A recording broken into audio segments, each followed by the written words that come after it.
and a book, left open, as if someone had just been reading. One of the Imperial troopers approached, confused. "Is this a trick?" Another knelt to examine the pages. It was a human journal, written by hand. June 19th. They finally noticed. Us again. I wonder how long it'll take them to understand we're not hiding. We're watching. And when we move, it won't be in anger. It'll be the end of it all. AVD Spike. The troopers stood. One backed away. That's when the sky cracked. Not with a fleet, with a ship, just one. It descended without heat trails, no launch signature, no ID code, just a name burned into its hull in Terran script, D09, Cagekeeper, and then silence. Not a B, shot fired. Not a word spoken, until every single Trelzan dreadnought began to lose power. Simultaneously, Yevrax, watching from orbit, roared, "What is that thing?" His tech officer whispered. "Sir, it's overriding our systems, without even transmitting." The Cagekeeper didn't dock. It didn't open fire. It just hovered. And then the message came. Not on any frequency. It appeared directly on their screens inside encrypted comms on helmet visors. One sentence. "You should not have touched Eden." And then their reactors began to melt. Spaceports once blazed with light. Now they flickered, dimmed by fear. Across the galaxy, civilizations long considered untouchable began doing the unthinkable. They withdrew. From the Trinar assembly to the molten moons of Boroshi, command halls echoed with the same trembling decision. Shut it down. One by one, star docks closed. War academies went dark. Centuries-old patrol routes vanished from maps. Not because Earth demanded it, not because Earth threatened it, but because Earth acted once. That was enough. AVD Spike, atop a spiral observatory on Orlan Prime, grand strategist, Velzir stood alone. Once known for conquering 3 sectors with a single formation, his name now trembled on the tongues of his own advisors. He watched as his ships returned, commanders refusing to fly, captains citing mental strain, crews whispering that the stars themselves had turned cold. His aide approached, clutching a trembling datapad. "Sir, the Terran signal again. It's appearing on civilian networks now. We can't block it." Velzir didn't ask what it said. He already knew. It was always the same. The voice, calm, untraceable, just a whisper sliding through every frequency at once. "You forgot who we are, that we learned about war, on a world that tried to kill us every day. AVD Spike." In a nearby mining ring, an evacuation order had just been issued, not because of an attack, but because the workers refused to stay. They'd seen a red flare, on the horizon, just a ship passing, no weapons, just existence. And that was enough. On the planet Disrakol, a high priest of the Varnic order stood before a congregation of thousands. He had always preached conquest, divine supremacy of their kind. Now he trembled. "The Terrans do not expand," he croaked. "They endure, they survive, and when you force them to move, they erase history with their silence." His congregation didn't cheer. They packed their belongings and looked to the ground. Back in deep orbit far beyond Eden 9, the Cagekeeper hovered still, unmoving, watching. And then it turned. One slow rotation, its hull dragging silent mass across. The void. As if looking, and entire systems turned off their beacons, as if that would help. The sub-bunker walls were obsidian black, etched with mission codes no historian would ever read. Dim lights hummed. Somewhere far above, the Cagekeeper's latest telemetry scrolled in sterile green. But Staff Sergeant Mara Klein saw none of it. Her gaze was fixed on her trembling hands. "Pulse at 140, muttered Dr. Bose, the base psychologist, tapping her datapad. "Talk to me, Mara. What triggered this?" Mara exhaled hard. "I watched the feed from Disrakol. They were praying, Doc. Praying to us. Like we're cosmic reapers." Bose leaned forward. You are the reason their fleets are turning to scrap. No. Mara's laugh was jagged. Their fear is, we just light the match. AVD spike. She pressed 2 fingers to her temple where an old shrapnel scar pulsed. Do you know what it feels like to shut off an empire with a sentence? Bose met her eyes. Tell me. It feels like killing history, Mara whispered. Whole languages will die because we stayed silent. Outside the glass, Commander Voss appeared, arms folded. She didn't step in, yet. Protocol allowed a soldier 15 minutes before med intervention, and Mara was at 11. Mara's voice dropped. They're evacuating satellites that never threatened us. Kids, Doc. I saw a toddler clutching a toy comet while their parents dragged them into a bunker. Bose nodded, measured. And what happened right before this panic attack? Mara swallowed. I received new orders. She slid a data chip across the table. Bose clicked it open. Operation, Gorgon Garden deploy nanophage payloads to strategic nebulae. No casualties expected, just sensor blindness. Bose scanned it. Non-lethal, sensor sabotage only. That's the point, Mara hissed. More darkness, more rumors, more terror. We keep winning without firing a shot, but each victory costs a piece of our soul. AVD spike. At 13 minutes, Voss entered. Sergeant Klein. Mara stood, spine rigid despite the quiver in her voice. Ma'am, report. She faltered. Ma'am, permission to speak freely? Granted. Mara's fists clenched. We were trained to end wars before they start. But we're ending civilization's hope before they think of war. How many innocents break before the tyrants do? A fragile silence. Even Bose held her breath. Voss stepped closer, voice low. You think I don't lose sleep? You think I didn't watch Carvox's flagship burn frame by frame? She tapped the scar on Mara's head. You have that because the Dominion lobbed antimatter into a refugee convoy 30 years ago. Where was the Council's mercy then? Mara's eyes glistened. So we become monsters to stop monsters? Voss shook her head. Monsters roar. We warn. They ignored us. She placed a hand on Mara's shoulder. But you're right about one thing. The cost is ours, always has been. Signature line. Remember this, Sergeant. The silence protects our children so they can learn to speak again. Mara's breathing steadied. She wiped her eyes. Orders stand, then? Yes. Deploy Gorgon Garden at year 300. Voss paused. But take Bose with you. When this is over, someone has to remind us we're still human. Bose smiled gently. I'll bring the coffee. Mara managed a weak laugh, the first in days. They erase without glory, and mend their own hearts in the fallout. There was no explosion, no countdown, no call to arms, just a whisper across the stars.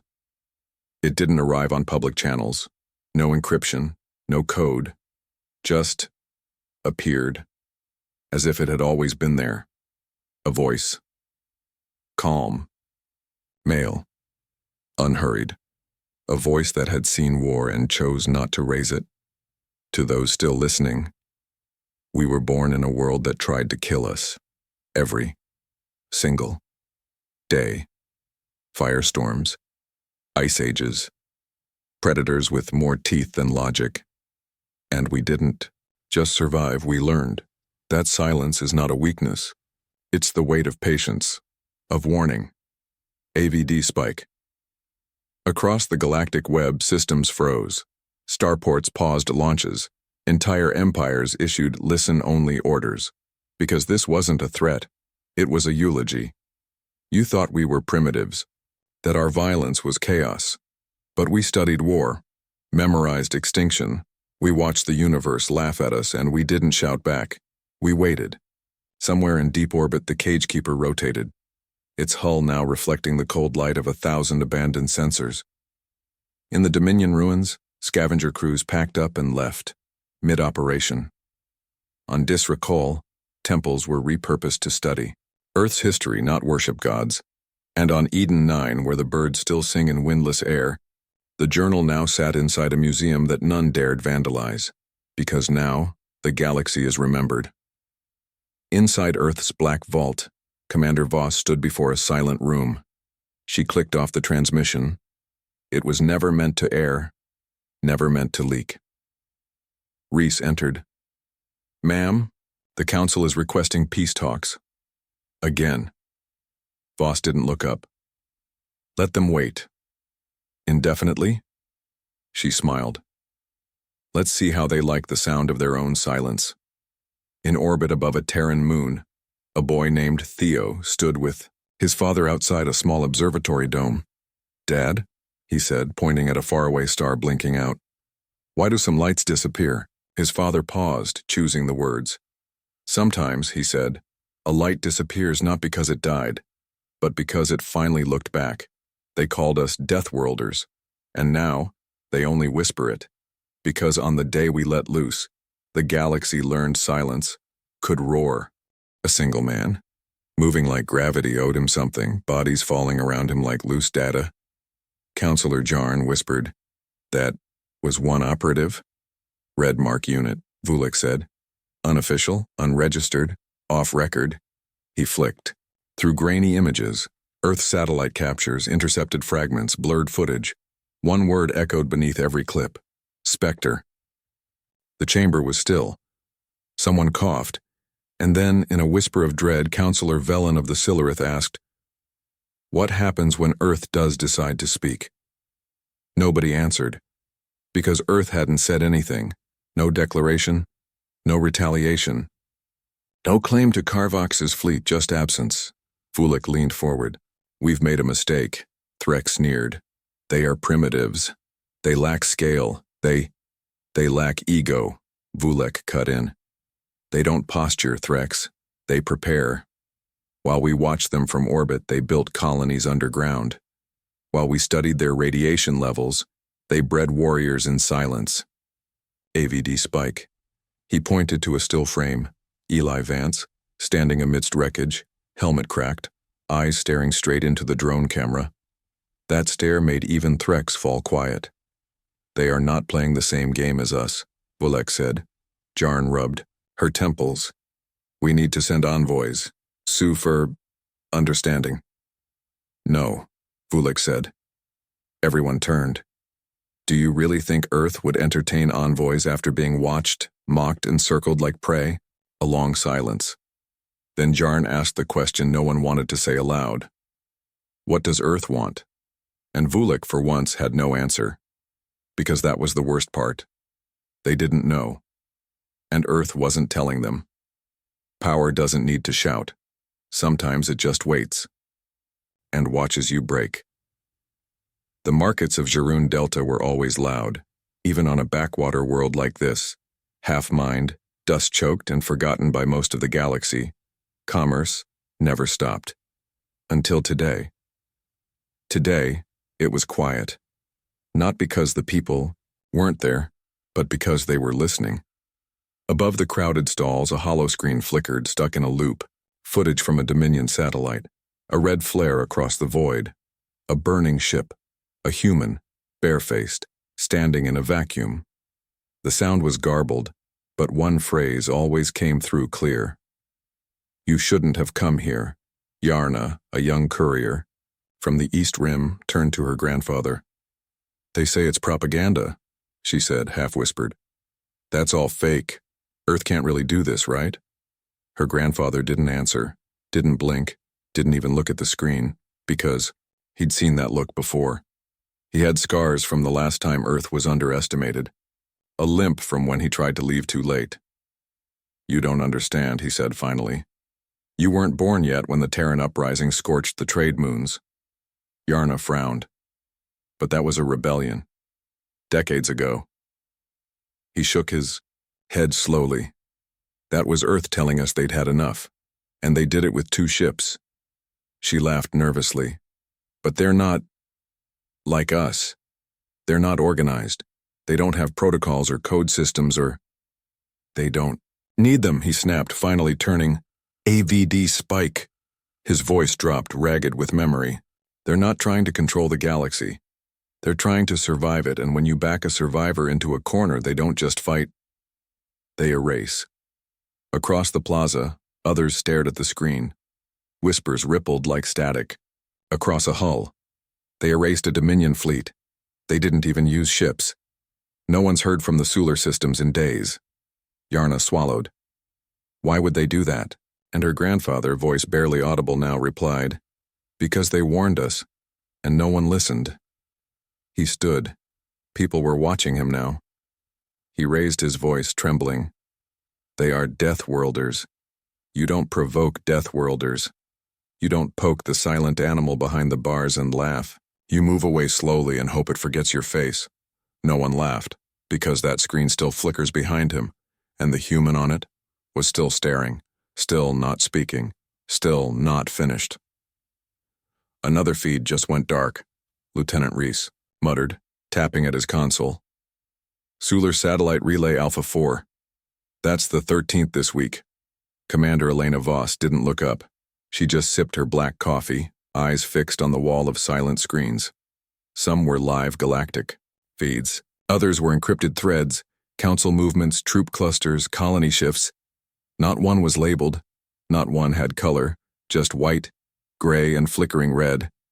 13, she said finally. Not bad.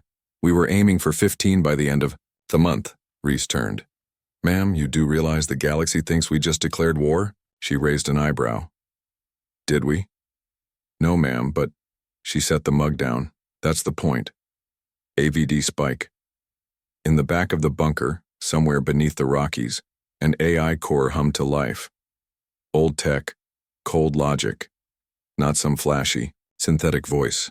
Just a blinking interface with one task. Monitor galactic fear.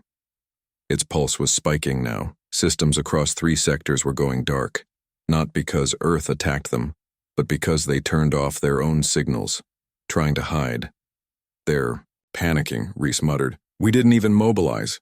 We didn't need to, Voss said. She stood, approaching a reinforced door labeled only Black Vault, keyed in her retina. Inside, rows of cryo-caskets. Dozens. Each labeled not by name, but by location. Eden 9, Stonehook Forge, Abyss, Kepler, Hellline, Reese. Started. Ma'am, those are red mark units. I thought they were a myth. Voss smiled without warmth. They were. Until today. She walked between the pods. Pale lights reflected off their armor plating, scars still visible from old wars. Some had ancient weapons embedded in their gear. Relics, not upgrades. You know why they stopped sending diplomats after 2101, she asked quietly. Reese shook his head. Because we sent one back in pieces, and no one ever claimed the body. AVD Spike. She stopped at one pod. The name read, Evance. I want this. One thought, and I want a ship sent to Delta Verge, no weapons. No fleet, just one red mark. Reese swallowed. What's the objective? She turned slowly. To remind the galaxy of something they've forgotten. He hesitated. And what's that, Commander? She didn't blink. That we never left. We were just waiting for the wrong ones to knock. Deploy the fleet, all of it. The Trelzan High Marshal, Yavrax, stood at the apex of the orbital citadel Valor's throne, his voice cold as the vacuum outside. Around him, priests chanted battle hymns, armor-bearers armed golden legions, and dozens of holograms flickered to life, each showing different Terran targets. You will strike the system they call Eden 9, Yavrax said. Burn their colony. Send a message. A young tactician, barely out of academy caste, raised a trembling hand. High Marshal, permission to speak freely? Yavrax turned, annoyed. They haven't declared war, isn't this risky? The chamber fell silent. Even the war drums paused. Yavrax stepped forward, claws clicking against the glass floor. Risky? He snarled. They are Deathworlders, rabid, undisciplined, silent because they lack the intelligence to scheme. The longer we wait, the deeper they sink their claws. He spat the word. Cowards. AVD Spike. From orbit, 400 ships departed. Titan-class carriers, Starbreakers, Imperial Lances, the largest strike force the galaxy had seen since the Crimson collapse. They were glorious. They were ancient. They were doomed. Because when they reached Eden 9, they found no resistance, just an empty colony, clean, maintained. Gardens are still blooming, not a weapon in sight. But there was a bench. The chamber was cold by design. No heat, no comfort, no distractions. Just sterile glass, data feeds, and a council of 13 species who considered themselves the architects of galactic order. Deathworlders, hissed Counselor Threx of the Sindari, coiling his spiraled tendrils tighter. Why do we even monitor them? They're barely sentient. High Archivist Vulek didn't look up.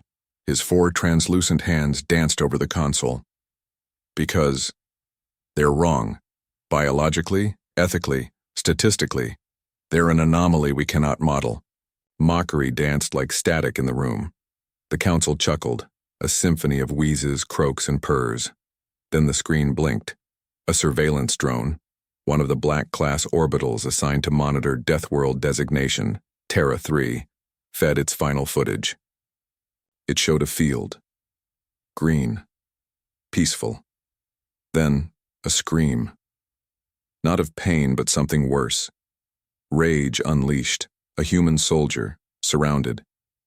5 mercenary-class Yulth raiders, armored, genetically enhanced. The human, bare hands, torn uniform, blood on his lips. And then he moved. He didn't dodge. He accepted the first blow, let it land like an insult he didn't even flinch at. And before the Yulth could process why their strike hadn't shattered him, he was inside their formation. Bone cracked. Metal groaned. One was lifted, screaming, and used as a blunt weapon. Counselor Jarn leaned forward. Pause it. The room was silent. Play it again. Slower. They watched the footage 10 times. No enhancement helped. The data remained the same. 5 elite warriors. 1 injured human. Outcome. 1 human walked away. Jarn whispered it, as if the word itself was dangerous. Impossible. No, said Vulek, eyes dimming. Inevitable. Another feed appeared. Unauthorized. Encrypted. Human military protocol breach. Someone had hacked a council relay. A new message played. A human voice, male. Calm. Like someone sitting by a fire. To the Galactic Council. We've heard your whispers. We know your fleets circle our moons. You thought we didn't see. But here's the thing about humans. We don't strike first, we warn you. And then if you keep coming, we let the Deathworlders loose. The audio ended. No music, no anthem, just that raw voice. And a timestamp. 14 hours ago. Counselor Threx was trembling now. What was that voice? Some propaganda, bluff? Vulek didn't answer. Because his screen was already filled with pings, ships, entire human fleets moving, not from Earth but from colonies the Council didn't even know existed, and all of them had one thing in common: no visible weapons. Just heat signatures. Off the charts. Threx shrieked, "Where are their launch signatures? They're not even arming." "They don't need to," Vulek said softly, and that was before Earth even responded. They thought it was mercy. It wasn't.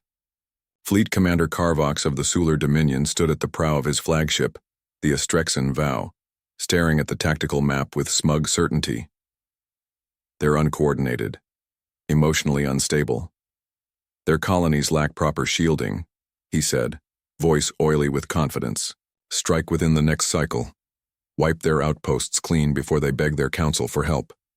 His second-in-command, Lurin, hesitated. "Commander, what of the intercepted message? The one that warned us?" Carvox turned. His eyes, cold and slitted, narrowed. "Humans warn because they're cowards. Noise is their only weapon." He walked closer to the observation deck. Out in the void, 10 Dominion warships flanked his own. Gleaming black hulls, particle arrays primed. The most advanced force this sector had ever seen. He was proud of it. He had no idea it would be the last fleet he'd ever command. Lurin's console chimed. "Commander, we've arrived at Earth's colony, Station 9K, codenamed Redwater. No defense grid, no escort vessels, just silence." Carvox grinned. Open comms, let's show them what domination sounds like. Static. Then a voice. Not automated. Not diplomatic. A girl. Redwater Colony Security. State your business. Lurin blinked. Is that a child? Carvox smirked. Perfect. He leaned in. This is Commander Carvox of the Sular Dominion. Surrender your station, or we will cleanse it. Silence. Then a click. Then another voice. Older. Male. Calm. Redwater doesn't surrender. We never built it to be defended. We built it to warn you. Carvox scoffed. They bluff again. Fire on the outpost. Sir. Lurin froze mid-command. His screen erupted in red. From beneath the icy crust of the colony's moon, dozens of thermal spikes flared. Then they rose. Deathworlders' armored exosuits. Black on black plating. No insignia, no words, no comms. Just movement. 10 warships. Versus 30 humanoid signatures. The odds were laughable, until the first soldier leaped across open vacuum, slammed into the side of a cruiser, and tore through its hull like it was made of foil. AVD spike. The Council would later analyze that moment frame by frame. The posture, the arc of the jump, the red glow from the boots. But nothing would explain the last thing that ship's crew saw before breach. A human soldier, smiling inside his cracked visor, mouthing something. Lurin whispered, "What? Did he say that?" The playback showed it. "You shouldn't have come here." Another cruiser erupted in a silent bloom of blue flame. Carvox backed away from the window. How did they get on board?" Lurin didn't respond. Because behind them, the sound of metal groaning echoed inside the command deck. A human had boarded the flagship. One mistake. That's all it took. And Carvox would never speak again. He moved like gravity didn't matter. Inside the Dominion flagship's corridor, smoke billowed. Fires crackled. Emergency lights stuttered. But the man didn't rush. He walked. Boots thudded on metal. Each step echoed like a countdown. Private Eli Vance. Call sign, Spectre. One of Earth's classified Red Mark units, Deathworlders trained not just to fight, but to unhinge civilization. He had no backup, no comms. Didn't need them. He was already deep inside enemy command, and every corridor he passed was quiet now. Sular bodies littered the walls. Burn marks, blunt force trauma. Not a single energy weapon was used. He hadn't even drawn his sidearm. His voice broke the silence. Soft, like a lullaby through static. You invaded a cage and didn't ask what was inside. Bridge doors loomed, still sealed. He placed his hand on the panel. Pause.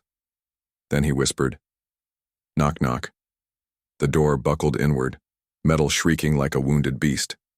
Then it gave way. Carvox's remaining officers stood frozen. Some raised rifles. Didn't matter. Eli didn't blink. He was already airborne, already inside their aim radius before they realized they had one. 3 seconds. That's how long the bridge battle lasted. When it was done, only one officer remained. Lurin pinned to the floor, wheezing through a punctured lung.